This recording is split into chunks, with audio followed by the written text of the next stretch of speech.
I think it's about time to look at a game that I regard as one of the most purest strategy games out there, and that is Splendor. So let's take a look at this. In this game, you see that I'm at 5 points, I have an opponent at 7, and an opponent at 3. Okay, and I have 3 reserved cards, 3-pointer, a 4-pointer, and a 4-pointer. I have a lot invested in green. My opponents, it's always important to look at your opponents, especially the one who has 7 points, has a lot invested in blue. I'm eyeing this noble here, Niccolo, who needs 4 blue and 4 white cards. There is 1 white card out in play, so to be able to grab 2 more white cards might be a little difficult. However, I think he has a card reserved.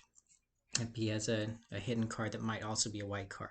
So he may actually take Niccolo, which wouldn't be too bad, just 3 points, because I'm planning to get 4 points, 4 points, and 3 points pretty soon with what I've built up. So the important thing to look at, I love that Board Game Arena created this. It's a little bit of a strategy tip, and I think this is actually a really good basic strategy setup overall. So I'm just going to run through this real quick. They're saying early game, they give you a card order for them and a gem getting order for them. Kind of look at your opponents, but look at what you need to do current. Look at what you want to do mid game, late game, and all that. Nobles are the least important. You want to look at high value cards first. And then kind of mid game, it tells you what to do. Late game, it tells you what to do. And then there's different main strategies. They have 4 main strategies I'd like to go over here. And they have card reserving. So that is, they consider the strongest one. And that is reserving a bunch of cards that you need to win. Like so. 3, 4, 4. Okay. Now they kind of say the card reserving strategy is grab some level 2 cards, and I kind of changed that a little bit with my strategy to win, is I go for the higher points and build up to that. So maybe I'm more of the third strategy we'll talk about. But the second strategy is engine building. This is a really weak sauce way to play. It's kind of basic level, building your engine, getting 7 to 9 level 1 cards, not buying too many level 1, but just building up your engine so that in the future everything is free for you. Okay, I'll tell you why in a second, why I don't like that one. But the third one is a little more, I have like a hybrid between reserving cards and then high score aiming. So it starts out high score aiming. You first select a target card, so maybe a card that has 5 points up here, or a 4 that costs like 7 white. Okay, and then you get a bunch of white gems the rest of the game, and then you grab it. If you see an opponent is eyeing that one, you can reserve it if you want to. And that's kind of the high scoring aiming. And then to get to that ultimate goal, you can't forget your goal in Splendor, and that is to get to 15 points. After you get to 15 points, then it triggers the end of the round, and if you trigger that too early, then your opponents have no chance of beating you, and the last round is just, all right, he wins. He or she wins, right? So high score aiming, I like that one. Can be effective but blocked easily. Well, yeah, just reserve the cards that you want. And then you'll have an extra gem. It's going to be really hard to get 7 white gems, so I'm just using this card as an example. So grab as many as you can for those white gems, and then grab some wilds there with it. All right, and then there's the noble hoarding. I don't really consider this a strategy that is that great, but I haven't really looked into it a lot, and that is first you look at the nobles and you see what they have in common and get those cards first. It's kind of a little bit of I think a basic player learning the game. A lot of times I see them do a hybrid of nobles and engine building, grabbing a lot of level 1 cards and then looking at what the nobles need. I don't even look at the nobles a lot of times when I play, but only to counter my opponents, as you saw me do right there. But yeah, like, so you could look at this and say, all right, this girl and this guy, Isabella and Charles V, they both need white and they both need black. So maybe I need to grab a bunch of black and a bunch of white cards, and then I get 3 reds in the middle, and I can afford both of them. Okay, and this guy right here needs a lot of white too, so that would maybe make white a little more important to grab. And you can see I'm not obeying that rule, only getting 1 white, but my opponent's getting 2, getting 3. They're all taking those and they're fighting amongst themselves for that. So that's another reason why I don't go for that strategy, is a lot of people fight over the same colors of cards if they do that. So I'm really looking at the late game, trying to get to a good amount of points towards the end. It even has like the best cards, like level 1, which I agree with. You want to get the one that gives you 1 point and costs only 4 gems, rather than the one that costs 3 and gives you 0 points. But both of those are great level 1 cards. And then you have, it ranks on down. If they cost 5 different gems, maybe there's one that does that. So 2, 4, 5, that's what it means. This card's terrible. 3, 4, 5, card's terrible to grab.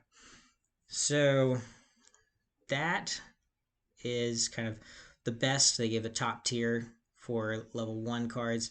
Level 2 cards, they have the same thing, and then level 3 cards. I could make a tier list for this, but probably it would be super easy. I would just follow exactly what they created right here. And then each card here is shown by its cost and points. You see that. Now, there is a relationship between the colors. Black gives green generally, blue gives black generally, green gives white generally, red gives blue, and then white for red in the level 1s. I have a bunch of level 3 cards. Let's see if this is true. So in level 3, it's actually, instead of green for white, it's green for red.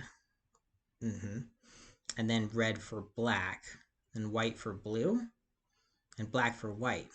So let's see.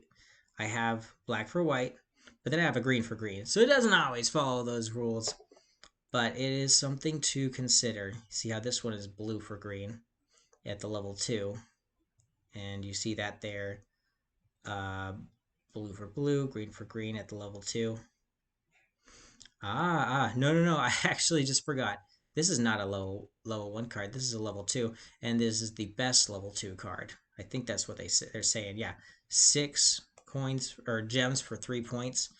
So I just kind of picked the best ones of those. So best level 2 card, a great level 3 card, and then a pretty good level 3 card. But it needed green, so that's why I chose it. Anyways, I've talked a lot about my strategy here, but hopefully you can kind of see that. The biggest thing I forgot to say that I want you to take away from this is every game of Splendor should be able to be beaten in 28 moves. So if you can find a way to play it solo with yourself and find a way to get it finished in 23 or 25 turns, that's okay.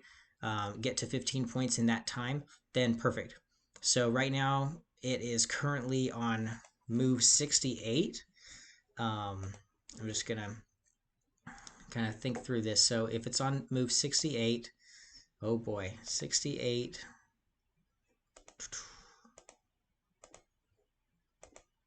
Then I'm just going to pull out a calculator. 68, we're going to divide that by 3 players. It's on move 22 for me right now. So I need to start closing the game really quickly. So here I go. Maybe even 23 actually for me because I'm starting the round. So I'm a little behind. But the next few turns I'm just going to buy all of my high pointers. So first I'm going to pay a bunch of these things, use this green to be able to then buy this card afterwards. Yep, is that right? I think that's the right answer. Yep, I'll do that. And now instead of 10 gems, the max you can have is 10. I'm down to 8. And then the next turn, I will try to grab some more, just one more green and then another black and then something else that I'll end up discarding. Maybe a blue. And then work my way up from there to get this one and then close out the game. But I feel pretty confident that this is going to end in a win for myself, unless this player pulls out something really tricky. But I'm 90% sure that this game is going to end in a win there. And that is because I followed that little strategy there that they very nicely have out on Board Game Arena. You do the card reserve and you kind of aim for those high scoring cards. So thank you very much. Let me know in the comments below what you think about the game of Splendor. If you think it's a pretty great game, let me know. I might want to do even more video reviews of it. It's definitely a game that has gotten a lot of love. A lot of people have talked about it. People have tons of strategy guides out there for it, but ultimately, a lot of those strategy guides do come down to try to win the game in less than 28 turns, and a lot of this, reworded in a different way, card reserving versus noble hoarding. All right, thank you very much, and have a great day.